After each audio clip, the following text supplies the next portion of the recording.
Premýšľali ste niekedy nad tým, či naozaj poznáte Slovensko? Zabudnite na Tatry, Bratislavský hrad alebo tradičné dovolenky. Dnes vám ukážem miesta, o ktorých nevedia ani mnohí Slováci. Zoberiem vás na lúku plnú sislov do srdca Muránskej planiny, prezradím vám, kde sa nachádza Slovenské more a ukážem vám rozprávkové miesto, kde sa natáčala rozprávka Sol nad zlato. Ak aj vy plánujete letnú dovolenku na Slovensku, tak toto video je presne pre vás.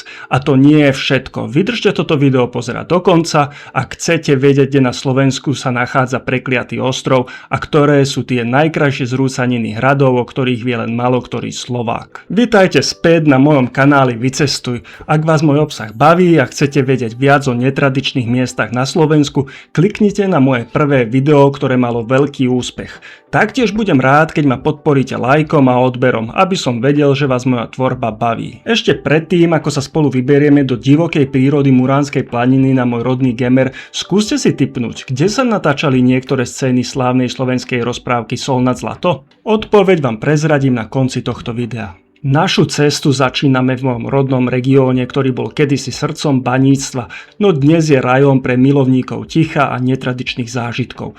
Predstavte si miesto, kde vám z ruky jedia tisíce malých sislov, kde môžete kráčať po stopách obrov a kde nájdete úplne novú adrenalinovú feratu, o ktorej vie len málo kto. Vítajte na Gemeri, v regióne baníkov, legend a divočiny, ktorá vám vyrazí dých. Sislovisko pri Muráni je absolútny unikát. Lúka plná tisíckou roztomilých sislov pasienkových.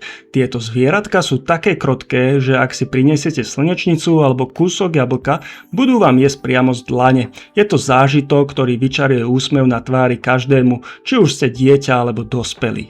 Zaujímavosťou je, že sisle tu žijú v takej symbióze s ľuďmi vďaka pravidelnému paseniu oslov, ktoré udržiavajú trávu nízku, čo sislom vyhovuje. Ak sa však opýtate miestnych, ako sa sem sisle dostali, zistíte, že ich pôvodným účelom bolo slúžiť ako potrava pre miestne vtáctvo. Dnes sa z tejto lúky stala najnavštevovanejšia atrakcia Muránskej planiny. Ak cestujete s rodinou alebo hľadáte ten najlepší záber na Instagram, hneď naproti slávnemu sislovisku na vás čaká niečo magické. Obrovisko. Je to unikátny areál, ktorý je situovaný tak blízko sislov, že ich môžete sledovať takmer z jedného miesta. V obrovisku ožívajú staré gemerské legendy. Nájdete tu obrovské drevené sochy obrov, ktorí podľa povestí kedysi bývali hlboko v lese.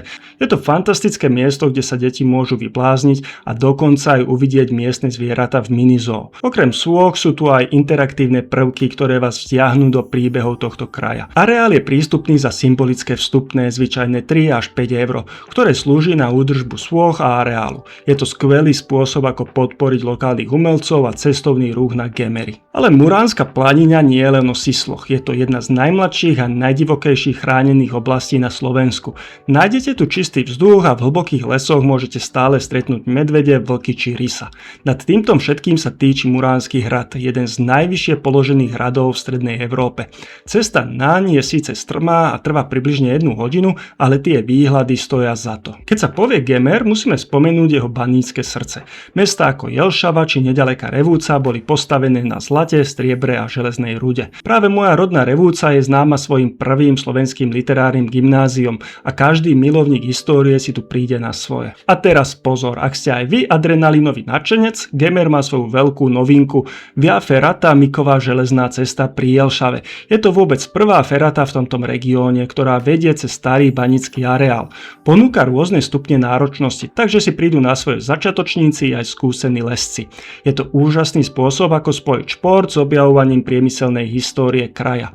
Výstroj si môžete požičať priamo na mieste, odporúčam si však overiť otváracie hodiny. O Gemeri by som mohol rozprávať ešte dlho, ale teraz sa presuňme k Slovenskému moru. Áno, počujete správne, Slovensko má svoje tzv. More a je ním Liptovská Mara. Vedeli ste, že Liptovská Mara je najväčšia vodná nádrž na Slovensku? Jej hladina je taká obrovská, že pri západe slnka máte pocit, ako by ste stáli na pobreží mora. Liptovská Mara vznikla v 70. rokoch minulého storočia kvôli ochrane pred povodňami a výrobe elektriny. Dnes je to centrum letnej zábavy. Ak hľadáte adrenalín, môžete tu vyskúšať úplne všetko. Paddleboarding, jazdu na kajakoch, motorové člny či vodné lyže. Ak ste skôr na pohodu, okolie priehrady ponúka krásne cyklotrasy a pláže, ktoré sú ideálne ideálne na piknik alebo rybárčenie. Avšak Liptovská Mara nie je len rajom pre letné bláznenie, ale aj miestom s mrazivou históriou, o ktorej mnohí dovolenkári pri opalovaní ani netušia. Pod hladinou Liptovskej Mary sa nachádza 13 zmiznutých dedín. Kvôli výstavbe muselo svoje domovy opustiť viac ako 4000 obyvateľov. Keď je hladina pokojná, môžete si predstaviť, že niekde hlboko pod vami stále stoja základy starých domov. Jediným nemým svedkom, ktorý prežil, je väža kostola Panny Márie. Táto osamelá väža trčiaca nad vodou je dnes ikonickým miestom na fotenie a symbolom obety, ktorú tento kraj priniesol. Ak ste však milovník hôr a pekných výhľadov, určite navštívte Čereňovú skalu, ktorá sa nachádza v srdci Liptova. Nachádza sa nad obcov Ižipovce a je to krátka zhruba 30-minútová túra. Keď sa však dostanete na vrchol, pochopíte, prečo som vás sem poslal. Máte odtiaľ panoramatický výhľad na celú Liptovskú Maru ako na dlani. A ak sa potrebujete v týchto teplých dňoch schladiť, len kúsok od Mary sa nachádza jedna z najkrajších jaskyň v Európe, Demenovská ľadová jaskyňa. Nájdete tu fascinujúcu ukážku toho, čo dokáže vytvoriť mráz a voda hlboko pod zemou. Ešte predtým, ako vám prezradím, na ktorom mieste sa natáčala legendárna rozprávka Sol nad zlato, presunieme sa na chvíľu do histórie. Ak ste milovník hradov a zámkov, určite nevynechajte krásnu zrúcaninu hrad Šašov. Tento hrad sa týči na strmom brale nad riekou Hron v mestskej časti Šašovské podhradie, hneď pri Žiari nad Hronom. Bol postavený na strategickom mieste na ceste k najbohatším baníckym mestám Strednej Európy, ako sú Banská Štiavnica a Kremnica. Jeho úloha bola jasná: vyberať mýto a chrániť vzácne kovy, ktoré tadiaľto prúdili do kráľovských pokladníc. Hrad Šašov je súčasťou pohronskej hradnej cesty spolu so susedným hradom Revište, ktorý sa taktiež oplatí vidieť. Hoci je Šašov dnes rúcaninou, dobrovoľníci z hradného združenia tu robia zázraky. Pri prechádzke hradným areálom uvidíte mohutnú baštu, zvyšky palácov a zachované hradby. Ale to hlavné príde na samom vrchu. Výhľad z horného hradu na klukatý Hron, Žiarsku kotlinu a okolité hory stojí za návštevu. Najlepšia správa je, že vstup na hrad Šašov je úplne zadarmo. Pri vstupe nájdete pokladničku, kde môžete dobrovoľne prispieť na záchranu hradu. Každé euro pomáha udržať tieto múry pokope. Vedel si, že Slovensko patrí medzi krajiny s najbohatším výskytom jaskýň na svete? Nachádza sa tu viac ako 6000 jaskýň a jednou z nich je aj jaskyňa Domica. A práve tu sa natáčala legendárna rozprávka Sol nad zlato. Zabudnite na klasické prehliadky jaskýň, kde kráčate po betónových chodníkoch. V tejto jaskyni sa môžete plaviť po rieke, ktorá tečie hlboko pod zemou a prekročiť hranicu dvoch štátov. Domica sa nachádza na juhozápadnom okraji slovenského krasu, len pár metrov od hraníc s Maďarskom. Je súčasťou obrovského jaskyného systému, ktorý na maďarskej strane pokračuje ako jaskyňa Baradla. Ak by ste mali potápačskú výstroj a odvahu, mohli by ste pod zemou prejsť z jedného štátu do druhého. A čo robí Domicu výnimočnou? Je bohatá kvaplová výzdoba. Uvidíte tu obrovské stalagnáty, ktoré vyzerajú ako stĺpy v antických chrámoch. Ale ten hlavný zážitok? Plavba po podzemnej rieke Styx. Je to magický moment, keď nasadnete do člna a v tichu sa klžete po hladine, zatiaľ čo nad vami visia tisíce rokov staré kvaple. Pozor si dajte na netopiere. Domica je ich dôležitým zimoviskom a žije ich tu až 18 druhov. Domica je sezónna jaskyňa, takže si pred cestou vždy pozrite otváracie hodiny na ich stránke.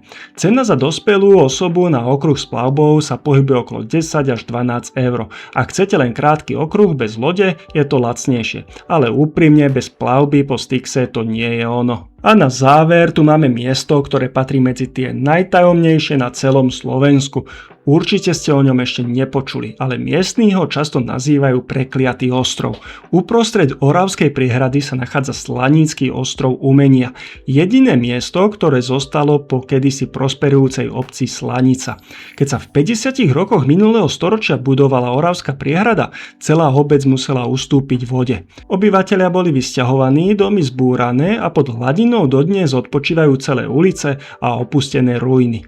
Nad vodou zostal stáť iba kostol s prilahlým návrším, z ktorého sa neskôr stal slanícky ostrov umenia. Dnes sa sem dostanete iba loďou a už samotná plavba vytvára jedinečnú atmosféru. S týmto miestom sa spája aj legenda. Hovorí sa, že obec bola prekliatá pre hriechy svojich obyvateľov a aj zatopenie bolo bežným trestom.